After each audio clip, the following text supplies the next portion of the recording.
ए बाई, वाटेला लाग ना तुझ्या. अगं जा म्हटलं ना. माझ्या माणसांकडे रोखून पाहिलंस ना तर याद राख.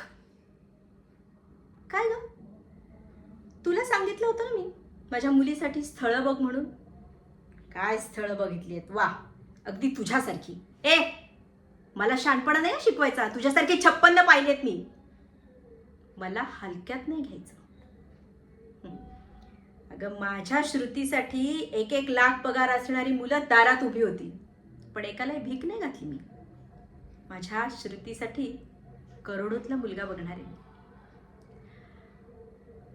माझ्या नशिबात जे आलंय ना ते मी माझ्या श्रुतीच्या बाबतीत अजिबात होऊ देणार नाही. आमचं हे ध्यान दिवसभर त्या इलेक्ट्रॉनिक्सच्या दुकानात टिमक्या मिरवत फिरत असतं. उपयोग काय त्याचा? उपयोग काय? यांचा खिसा सदामकदा फाटलेला नाही, पण माझ्या श्रुतीला ना मी भरल्या घरात देणार आहे. बघच तू. भारती प्रधान म्हणतात मला. भारती प्रधान.